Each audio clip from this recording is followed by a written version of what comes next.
స్తోత్రం స్తోత్రం స్తోత్రం స్తోత్రం స్తోత్రం స్తోత్రులకు స్తోత్రాలకు కారణం తండ్రి స్తోత్రాలు ఆయన దీనిలో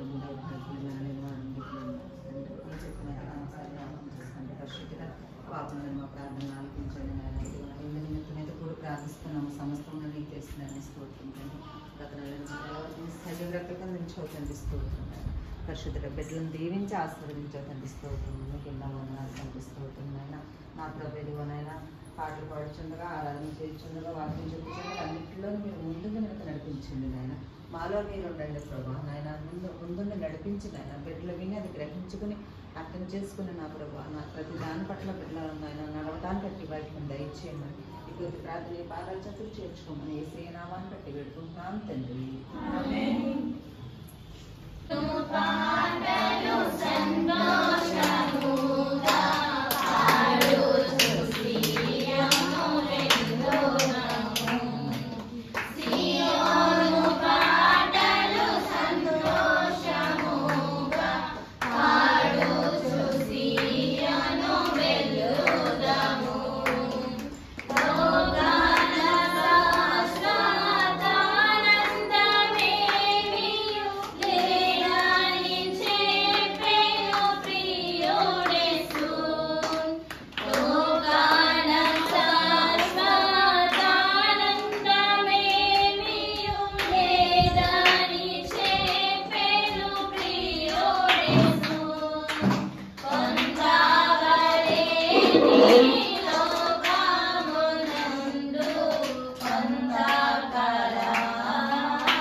కీర్తన గ్రంథము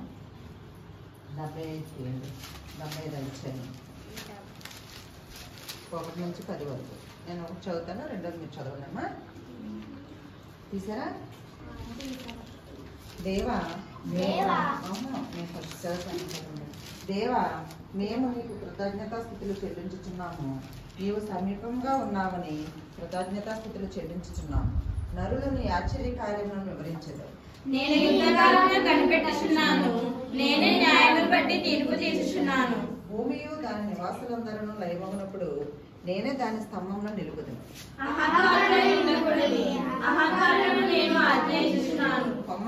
కొమ్ము ఎత్తకుడి ఎత్తుగా కొమ్మ ఎత్తకుడి పొగరబట్టిన మాటలాడుకుడి అవి భక్తిహీనులకు నేను ఆజ్ఞయించుచున్నాను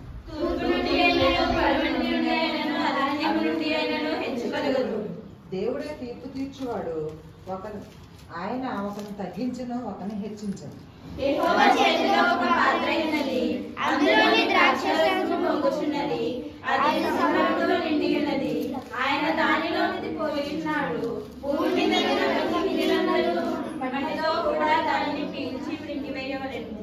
నేనైతే నిత్యం ఆయన స్తుతిని ప్రచురం చేతును యాకోబు దేవుణ్ణి నేను నిత్యము కీర్తించను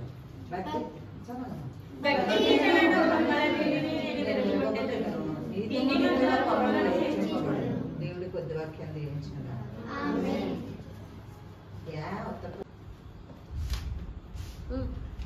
జేబెదాయి కుమారులైన యాకోబును యోహానును ఆయన వద్దకు వచ్చి బోధకుడా మేము అడుగుదనగా నీవు మాకు చేయగోరుచున్నామని చెప్పగా ఆయన నేను మీకేమి చేయగోరుచున్నానని వారు అడిగాను. వారు నీ మహిమయందు నీ కుడివైపున ఒకడును నీ ఎడమ వైపున ఒకడును కూర్చుంటున్నట్లు మాకు దయచేయని చెప్పారు. యేసు మీరేమి అడుగుతున్నారో మీకు తెలియదు. నేను త్రాగుతున్న గిన్నెలోనిది త్రాగుటైనను నేను పొందుతున్న బాప్తీసము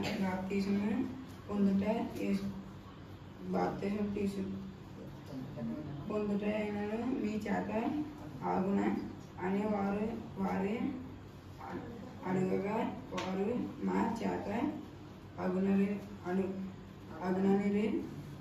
అప్పుడు యేసు నేను త్రాగుచున్న గిన్నెలోనిది మీరు త్రాగెదరు, నేను పొందుతున్న బాప్తీసము మీరు పొందెదరు. కానీ నా కుడివైపున కుడివైపునను ఎడమ వైపునను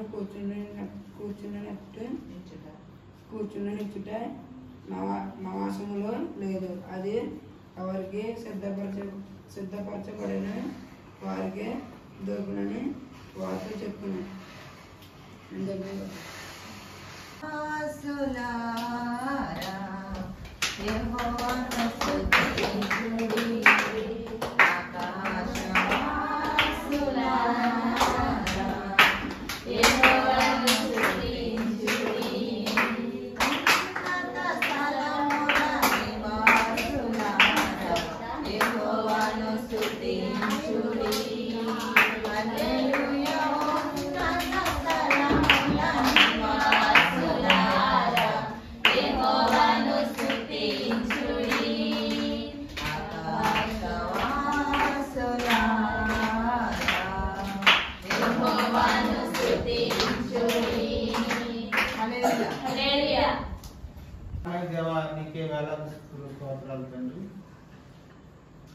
ఈ సాయంత్రకాల సమయంలో మేమందరం ఇక్కడ సమావేశం ధ్యానించుకోవడానికి ఇచ్చిన సమయాన్ని బట్టి వందనాలు తండ్రి. మరి నేను నిలబడి ఉన్నాను, ఆ వంతు నేను ఏం మాట్లాడాలో తెలియని స్థితిలో ఉన్నాను తండ్రి. నీవు నాలో ఉండి ఆ చిన్నపిల్లలకు తెలియపరిచిన విషయాలన్నింటినీ కూడా తెలియపరచమని అధికారులు వేసినామని బట్టి వేడుకుంటున్నాం తండ్రి. ఈరోజు మనం మాట్లాడుకునే అంశము అపవాది. అపవాది అంటే ఎవరు? సాతాను. ఇంగ్లీష్లో డెవిల్. ఇంగ్లీష్లో ఏమంటారు? డెవిల్. ఇతని గురించి మనం కొన్ని విషయాలు మాట్లాడుకుంటాం.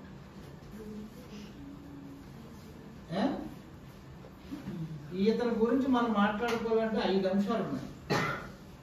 5 అంశాలు ఉన్నాయి. ఒకటి అపవాది యొక్క పేర్లు, అపవాదికి పేర్లు. 2 అతని యొక్క చరిత్ర.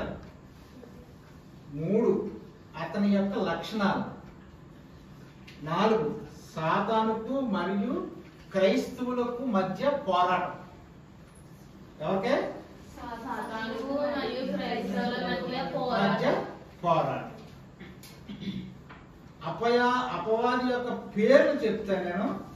వాక్యాలు అక్కర్లేదు కానీ వాక్యాలు సూచించడం లేదు కానీ మనకు సమయం లేదు కాబట్టి నేను పేర్లు చెప్తాను. జాగ్రత్తగా మీరు ఆలోచించండి. మళ్ళీ ఎప్పుడైనా నేను అడిగినప్పుడు చెప్పాలి. మొదటిది సాతాను అంటే శత్రువు. సాతాను అంటే శత్రువు. శత్రువు ఏంటి? మన ఇంటి పక్కనే ఉంటాడు. మనం వాకలు ఉడుతుంటే మా వాకలకు మీ వాకలు వచ్చేస్తుంది, దుమ్ము వచ్చేస్తుంది అని గొడవ పెడతాడు. అని ఏమంటాం? శత్రువు. అపవాది ప్రకటన చేస్తాడు. 2వది. తర్వాత శోధకుడు. అపవాది అంటే శోధకుడు. 4 అపవాదిని ఇంకో పేరెట్టి పిలుస్తారు, దెయ్యాల రాజు. దెయ్యాలకు రాజు. 5 దుష్టుడు. 5 దుష్టుడు. 6 పేరు సర్వలోకమునకు మోసపుచ్చువాడు. ఏదైనా మార్కులు తక్కువ వచ్చినాయనుకో అంకి నెంబర్ మార్చేసి డాడీ మమ్మీ ఇగో మార్కులు మాకు చూసావు 100కే 80 మార్కులు వచ్చేసి అని చెప్పేవాళ్ళు ఉంటారు. తల్లిదండ్రుల్ని మోసం చేసేవాడు. అర్థమైందా? 7 సర్పము. సర్పం ఏం చేసింది? అవ్వను మోసపుచ్చింది. అందుకే మన లోకం ఈ స్థితిలో ఉంది. 8 అబద్ధమునకు జనకుడు అంట. అబద్ధం ఆడటంలో అది ఫస్ట్. ప్రతిదీ అబద్ధమే. నిజం మాట్లాడతాడు. ఎప్పుడు కూడా అబద్ధాలు ఆడతానే ఉంటాడు. 9 లోకాధికారి. లోకాధికారి అంటే లోకాన్ని తన అధికారంలోకి తీసుకోవడం. ఎప్పుడు కూడా యేసుక్రీస్తు వారు లోకాన్ని అధికారంలోకి తీసుకుని ఆయన పరిపాలనలో మా బిడ్డలందరూ కూడా సంతోషంగా దేవునిలో ఉండాలని ఆయన కోరుతూ ఉంటే ఈయన ఏం చేస్తూ ఉంటాడు? ఆయన పోటీగా బైబిల్ చదవకూడదు, పాటలు సినిమా పాటలు పాడాలి, డ్యాన్సులు వేయాలి, సినిమా చూడాలి, అసలు వాక్యం జోలికి వెళ్ళకూడదు, పాటలు పాడకూడదు, దేవుని పాట.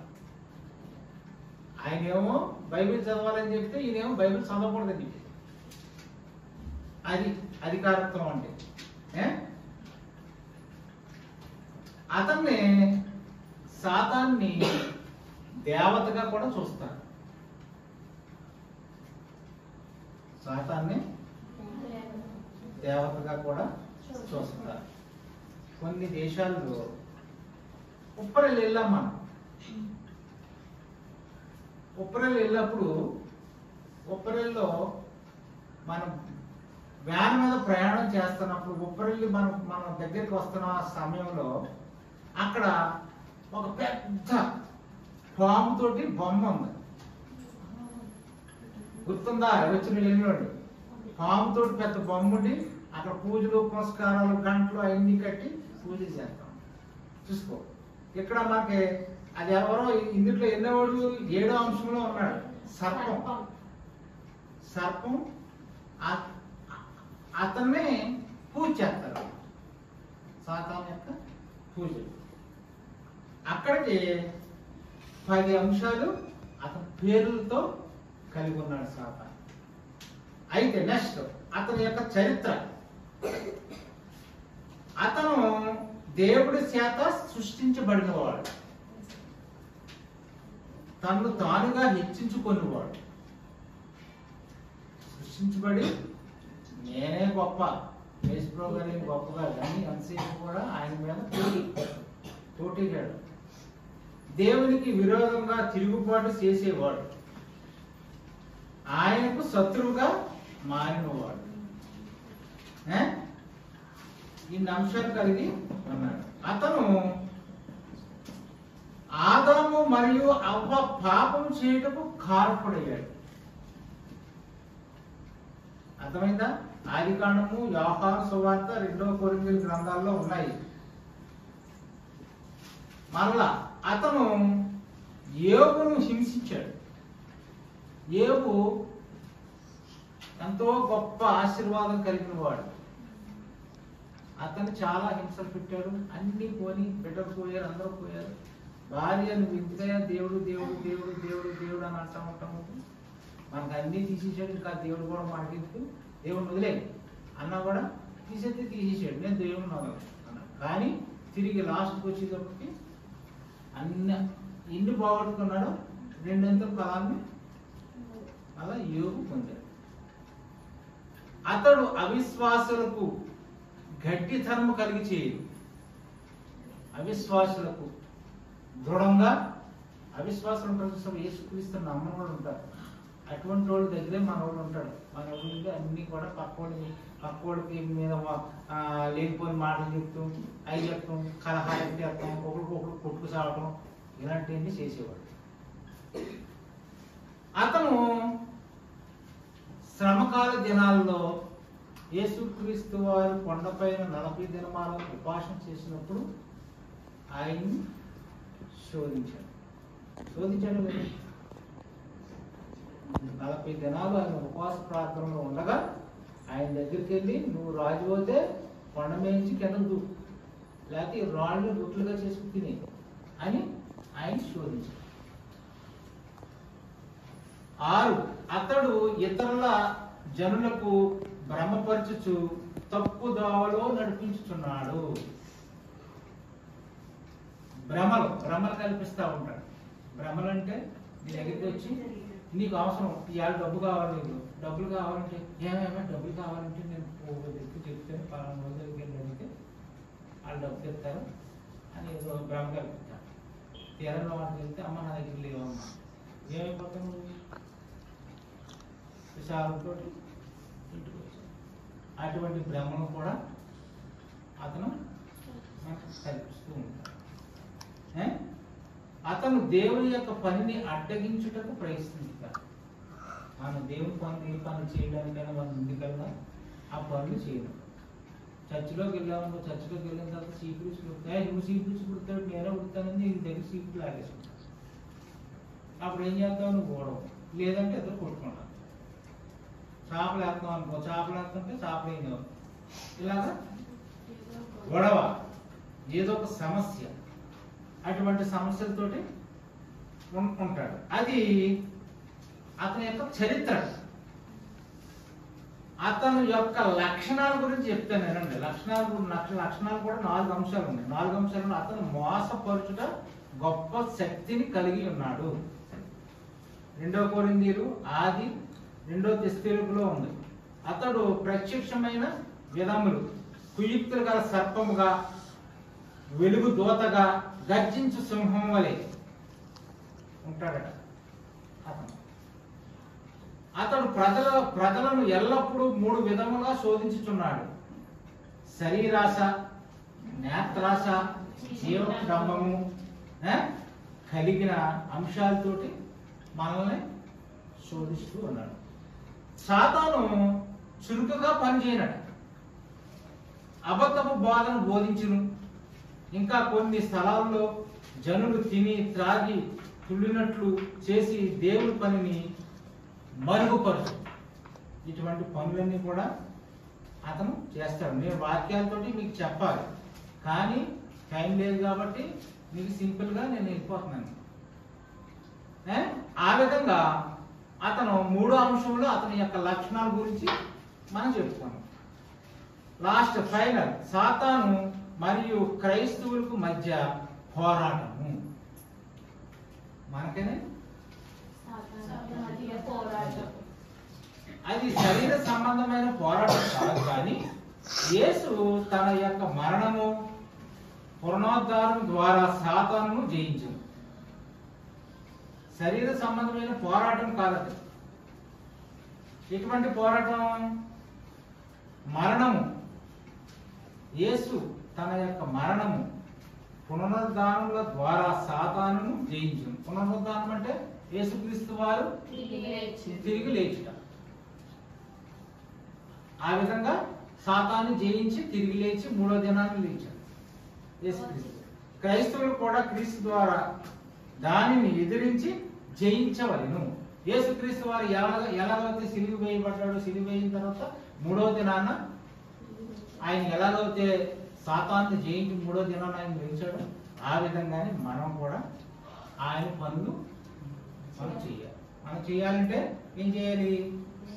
దేవునిలో అధికంగా ఉండాలి. సండే స్కూల్కి వెళ్ళాలి. ఎవరినైనా వాక్యం చదవమంటే టకటకమంటూ లేచి చదవాలి. 5వ క్లాసు బడిలో చదువుతావు, నువ్వు ఇక్కడ తెలుగు చదువుతావు రాదు. 1వ క్లాస్తో సమానం. అది బడిలో ఏం చదువుతున్నారా? 5వ క్లాస్ అని చెప్తారు.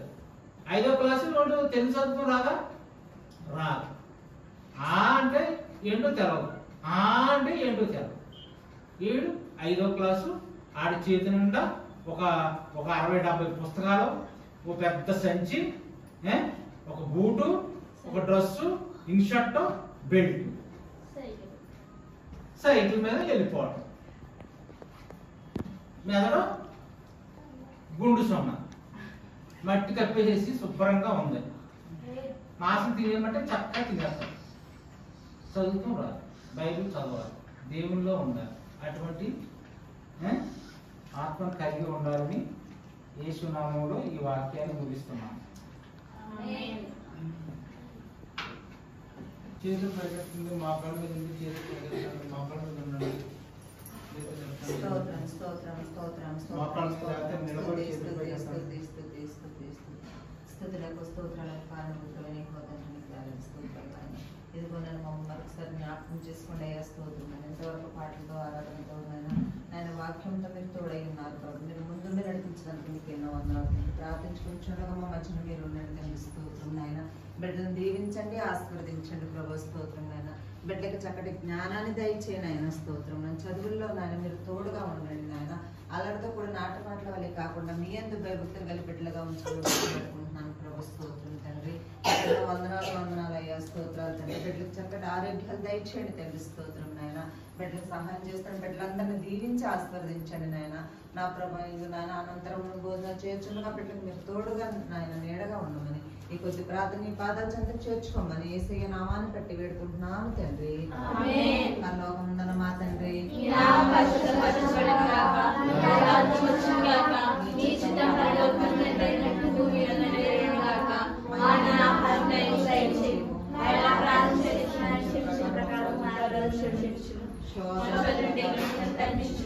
రాజ్యము శక్తియు మహిమ నిరంతరముగా తండ్రి. ఆమేన్. మన ప్రభు అయిన యేసుక్రీస్తు కృపయు అన్యోన్నత సహవాసము కూడు వచ్చిన మనందరికీ సదాకాలం తోడై నడిపించును గాక. ఆమేన్.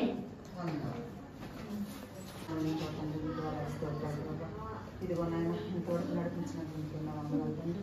బిడ్డలకి ఇచ్చుచుండగా మీరు తోడుకోండి. ఈ సహాయాన్ని అందించిన బిడ్డలు దీవించి ఆస్వాదించండి. ఈ కొద్ది ప్రార్థన పాదాలు చేర్చుకున్నాను. యేసయ్య నామాన్ని బట్టి వేడుకుంటున్నాను తండ్రి.